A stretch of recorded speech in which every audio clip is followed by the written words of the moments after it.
Shalimar Jewelry inaugural offer. Flat 9% VA on gold ornaments, 12,500 off on purchase of 1 kg silver. మీరు regular answer కాకుండా అదే ఎప్పుడు ఇచ్చే ఆ సర్కాస్టిక్ ఆన్సర్ కాకుండా ఒరిజినల్ ఆన్సర్ ఇస్తారని అనుకుంటున్నాం. యంగ్ గురించి నాకు మొన్న ఎవరు పంపించారు ఇది నిజమేనా అని. అందులో అడిగితే ఏం చెప్పానంటే ఫిట్గా ఉండాలంటే అంటే పొద్దున్నే టిఫిన్ మసాలా దోశ పూరి తినండి, తర్వాత మధ్యాహ్నం మంచి బిర్యానీ విత్ బియర్ అని చెప్పా. తిన్న తర్వాత మళ్ళీ ఐస్ క్రీమ్లు ఫాలోడ్ బై స్వీట్స్. డిన్నర్ కూడా చికెన్ తింటే మధ్యాహ్నం, evening mutton biryani with another beer. బాగుంటుంది హ్యాపీగా, అప్పుడు ఆరోగ్యంగా ఉంటామంటే అది నిజమని ఎవడో అడిగాడు అన్నమాట. అలాగే కష్టపడి లిస్ట్ చెప్తే నిజమా మీరు పర్వాలేదు. మీరు మీరు ఎవరు యంగ్ ఈయనేమో ఎవరు ఫిట్. ఎప్పటి నుంచి పాపం ఈయన ఫిట్నెస్ ఫ్రీక్ అయిపోయారు. అసలు ఆయన ఇన్స్టాగ్రామ్ మొత్తం ఫాలో అవుతున్నారు కానీ ఆయన టిప్స్ ఏం చెప్పరు, చూపిస్తారు అంతే. నా బాడీ ఎలా ఉంది, నా బాడీ ఎలా ఉంది. టిప్స్ ఏముంది, బాగా తింటావు బాగా పని చేస్తావు అంత జిమ్కి వెళ్ళి వర్కౌట్ చేస్తే అందులో టిప్ ఏముంది. సార్ ముందుగా అంటే కర్మణ్యవాధికారిస్తే అంటేనే అర్థమవుతుంది మీరు ఒక మంచి స్టోరీ నడుస్తుంది, దాని అవుట్కమ్స్ ఎలా ఉంటుంది అనేది ఆడియన్స్ కూడా ఎక్స్పెక్ట్ చేయలేరు అని. ఒక ముందు డిపార్ట్మెంట్ గురించి మాట్లాడుకుంటే ఇదర్ పోలీస్ డిపార్ట్మెంటో, అది ఇంటెలిజెన్స్ డిపార్ట్మెంటో, లేదంటే ఇండియన్ ఆర్మీయో, మీరు రకరకాల క్యారెక్టర్స్ చేశారు. ఒకటి కామిక్ వేలో చేశారు, కామెడీ ఆఫీసర్, లేదంటే సీరియస్ ఆఫీసర్, ఇలా రకరకాలు ఉన్నాయి, గ్రే షేడ్ ఉన్నవి కూడా ఉన్నాయి. దీని విషయానికి వచ్చేసరికి మేము ఎలా ఆలోచించవచ్చు మిమ్మల్ని? సిన్సియర్గా చేసిన సిన్సియర్ పోలీస్, ఏదో సాధించాలి అంటే పోలీస్ నేను ఏదో ఐజీఎస్పీ ఏం కాదు, కానిస్టేబుల్ని. వాడి పరిధిలో ఏం చేయొచ్చు, సో ఏదో ఒకటి చేయాలి, అలాగే అచీవ్ చేస్తాడు. యాక్చువల్గా వెరీ డిఫికల్ట్ ఫర్ మీ ఆ పొజిషన్లో ఉండి ఇన్వెస్టిగేట్ చేయడం అంటే నా కెపాసిటీ కాదు అది. మన సోర్సెస్ ఉండవు, అప్రోచ్ ఉండదు. బట్ తనకున్న పరిధిలో తను ఎలాగా ఏమంటారు ఫైనల్గా ఏం సాధించాడు అన్నది. అంటే బేసికల్లీ ఇలా సీరియస్ ఆఫీసర్ అనగానే మాకు ఖడ్గం సినిమా గుర్తొస్తుంది. మాకు ఒక్కసారి ఛాన్స్ ఇవ్వండి సార్ అని చెప్పి అంత చాలా అగ్రెసివ్గా చెప్తూ ఉంటారు. ఏంటంటే కొంచెం బౌండరీస్ ఉంటాయి సార్, ఆఫీసర్లకి బౌండరీస్ ఉంటాయి. డ్యూటీ వేరు, రెస్పాన్సిబిలిటీ వేరు. అంటే మీరు రెస్పాన్సిబుల్ సిటిజన్ అనుకుంటే కొన్నిసార్లు మీకున్న పరిధులు కూడా దాటి వెళ్తూ ఉంటారు.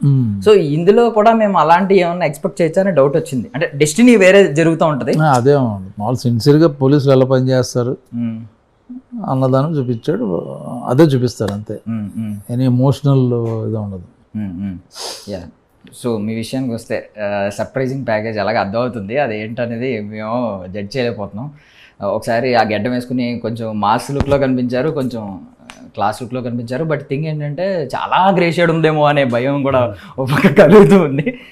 సో వీటన్నిటి నడుమ మిమ్మల్ని అడగట్లేదు, ఎందుకంటే మేబీ ఒకవేళ సర్ప్రైజింగ్ ఫ్యాక్టర్ అయితే మాత్రం మీరు రివీల్ చేయరు, మేము అడగకూడదు కాబట్టి. నాట్ పెద్ద సర్ప్రైజ్ ఏముంది బ్రో. రెండు షేడ్స్, గర్ల్స్తో ఒక షేడ్ ఉంటుంది అండ్ నెక్స్ట్ సీరియస్ షేడ్, అంతే. Very simple. అంతకంటే పెద్దగా మీరు చూసినంత సినిమాలో అంత గ్రే షేడ్ ఏమి ఉండదు. ఆ గ్రే షేడ్స్ ట్రైలర్లో ఉంది అంతే, టీజర్లో ఉంది అంతే, కానీ సినిమాలో దాన్ని దాటి సీరియస్ థింగ్స్ చాలా. అతడు సినిమాలో డైలాగ్ ఉంటుంది కదా సార్, ఇదే చిన్నప్పుడే అన్నీ చూసేస్తే పెద్దగా కార్టూన్ చూడాలని. నేను చిన్నప్పుడే పెద్దరాయుడు సినిమాలో నేను చూసాను తాతయ్య అని ఏయో చూస్తారు. అవుట్కమ్ ఇక్కడ కనిపిస్తుంది. మీకు అర్థమైందా సార్? కదా, కరెక్టా కదా? ఇప్పుడు పెద్ద అయ్యాక యా, బట్ మీరు అనుకున్నది ఏం లేదు. మాకు 2-3 క్లిప్స్ కనిపించాయి. ఊరికే జస్ట్ ఊరికే చిన్న టచ్ అంతే. సో సార్ మీరు ఏమన్నా సర్ప్రైజ్ ఫీల్ అవుతున్నారు? బికాజ్ మీరు ఎన్నో సినిమాల్లో మీరు వాళ్ళ సక్సెస్లో మీరు ఒక వన్ ఆఫ్ ద పార్ట్ అయ్యారు. సో ఇక్కడ ఇప్పుడు యంగ్స్టర్స్, ఒక డెబ్యూటెంట్స్ అద్భుతమైన కథలు చెప్తున్నారు, అంటే సర్ప్రైజింగ్ ఫ్యాక్టర్స్ ఉంటున్నాయి, చాలా నెక్స్ట్ లెవెల్ ఆలోచిస్తున్నారు. మీకు ఏమన్నా సర్ప్రైజింగ్ అనిపిస్తుందండి వీళ్ళ కథలు వింటుంటే? ఇప్పుడు వచ్చే అందరూ బ్యాచ్ అంతా డిఫరెంట్. ఇప్పుడు ఈ సినిమా కూడా అలా అటువంటి స్క్రిప్టే, ఏదో రెగ్యులర్ కాకుండా 3 క్యారెక్టర్లు, 3 జర్నీలు, 3 షేడ్స్. వాళ్ళు ఎలాగా ఫైనల్గా ఎక్కడికి వచ్చారు, కంక్లూజన్ ఏంటి, ఒక మిషన్ని 3 యాంగిల్స్ నుంచి ఇన్వెస్టిగేట్ చేయడం అనేది ఇంట్రెస్టింగ్ కాన్సెప్ట్. లిటరల్లీ నాకు నిజంగా ఈ ట్రైలర్ చూసిన తర్వాత మీ 3 క్యారెక్టర్స్ 2-3 డిఫరెంట్ పార్ట్స్ కలుస్తున్నాయని అర్థమైంది. వేదం సినిమా గుర్తొచ్చింది. అది కంప్లీట్ వేరే అనుకోండి, బట్ నాకు కొంచెం ఆ టైప్ అనిపించింది. లాస్ట్ లో సంథింగ్ ఒకే మిషన్ లో అందరూ కలుస్తారు అని చెప్పి అనిపించింది. సార్ ఇప్పుడు చాలా మంది ఏమనుకుంటున్నారంటే పెద్ద పెద్ద సీనియర్ యాక్టర్స్ని వాళ్ళు బికాజ్ మీకు తెలుసు ఏది సినిమా సక్సెస్ అవుతుందని కొంచెం జడ్జ్ చేయగలుగుతారు ఇంత అనుభవం మీద. మిమ్మల్ని ఒప్పించగలిగితేనే వాళ్ళు ఆల్మోస్ట్ అక్కడే ఓకే మన సినిమా సక్సెస్ మన సినిమా అని చెప్పి ఫీల్ అవుతూ ఉన్నారు. మిమ్మల్ని ఒప్పించడమే పెద్ద సక్సెస్ అని ఫీల్ అవుతున్నారు. మీరు ఏమనుకుంటారు దాన్ని? అదే నేను చేస్తాను సినిమాలు, బట్ కొన్ని నచ్చుతాయి, బాగుంటుంది. కొందరు బాగా చెప్తారు, తీసేటప్పుడు సరిగ్గా తీయరు. సో ఇది బాగా చెప్పినట్టుగా బాగా తీశారు సినిమా. సో నాకు బాగా నమ్మకం ఈ సినిమా మీద. మీకు ముందు అనిపిస్తుంది కదా మీరు ఇప్పుడు అన్న మాట తెలుస్తుంది కొంతవరకు, అంటే బాగా తీయలేరు, ఎగ్జిక్యూషన్ లో మిస్ అవుతూ ఉంటారు. మా ఆలోచనలు చాలా గొప్పగా ఉన్నారు బికాజ్ అనుభవం తక్కువ కాబట్టి, ప్రెషర్ కాబట్టి. సో మీకు ఇక్కడ ఏమన్నా ఇష్యూ ఏమన్నా లేదు ముందేమన్నా అనిపించిందండి? పోనీ డౌట్ ఏమన్నా ఉందా? ఒక క్వశ్చన్ మార్క్ పెట్టుకుని వచ్చారా సెట్స్ లోకి? ఎలా వస్తాడు, ఎలా తీస్తాడు? ఫస్ట్ టైం కాబట్టి ఎలా తీస్తాడు అనుకున్నాను, but third day fourth day మనకు తెలిసిపోతుంది. సో చెప్పినట్టుగానే బాగా తీసాడు యాక్చువల్లీ. సో ఇది మళ్ళీ ఐ మీన్ ఆపరేషన్ సింధూర్ కొంచెం గుర్తొచ్చింది, దానికి దీనికి ఏదో లింక్ ఉందేమో అనిపిస్తుంది. ఏమన్నా ఏమన్నా చెప్పదలుచుకున్నారా దాని గురించి? ఏమన్నా ఈ సినిమా చేసిన తర్వాతే ఆ ఇన్సిడెంట్ జరిగింది. Okay, see that is what we have problems always. ఇలాంటి ప్రాబ్లమ్ సీరియస్గా మన చుట్టూ జరుగుతూనే ఉంది. మనం దాన్ని చెప్పాం, అది జరిగింది అంతే. మనం చెప్పకపోయినా జరుగుతూనే ఉంటుంది. అది జరగకూడదన్నందుకే కదా ఈ స్క్రిప్ట్. సో అది చిన్న కోయిన్సిడెన్స్ లాగే. అండ్ మీరు అందులో చూసిన సీరియస్నెస్ మొత్తం ఇందులో ఉంది. మేబీ మేకింగ్లో చూసారంటే బ్లాస్ట్ కానీ టెర్రరిస్ట్ యాక్టివిటీస్ కానీ అవి మీరు ఇందులో చూసినప్పుడు ఇంకా కొంచెం క్లియర్గా మీకు అర్థమవుతుంది. సో యాక్చువల్లీ వీఆర్ హ్యాపీ అది జరిగిన దానికి. ఏమన్నా ఈ సినిమాతో ఏదన్నా కొన్ని మీ మీద కొన్ని ఉండిపోయి ఉంటాయి కదా కొంతమంది.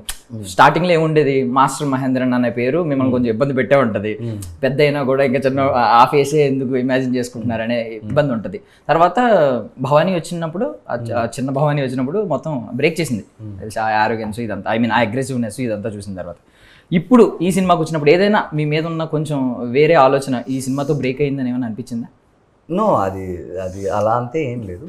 బట్ ట్రైలర్ చూసారు కదా, 3-4 అమ్మాయిలతో అలా బ్రేక్ అవుతుంది. అవును సార్, నేను అంటే కాస్టింగ్ లో కూడా ఒక 4 అమ్మాయిలని ఎంతమంది చూసాను, 4 మొత్తం ఈయనకే కనెక్ట్ చేశారండి. అందుకనే ఇదేమని అయింది సార్? మీరు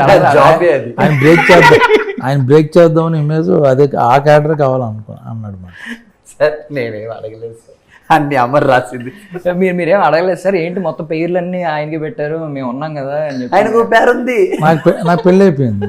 ఓకే, సో పెళ్లి కాలేదు కాబట్టి ఆయన ఇష్టం వచ్చినట్టు ఆయన పప్పు ఉప్పు తక్కువ వేసి మీకు మామూలు పెట్టి ఆయన మాత్రం మసాలా యాడ్ చేసి చేశారు. ఆయన బ్రేక్ చేద్దామని, మాస్టర్ నుంచి మిస్టర్ అవుదామని. మీకేమన్నా మీ పాత్రలు ఏమన్నా కొత్తదనం కనిపించిందా సార్ ప్రీవియస్ మూవీస్ అన్నిటి కంటే? మీ ఇంట్రెస్టింగ్గా ఉంటుంది.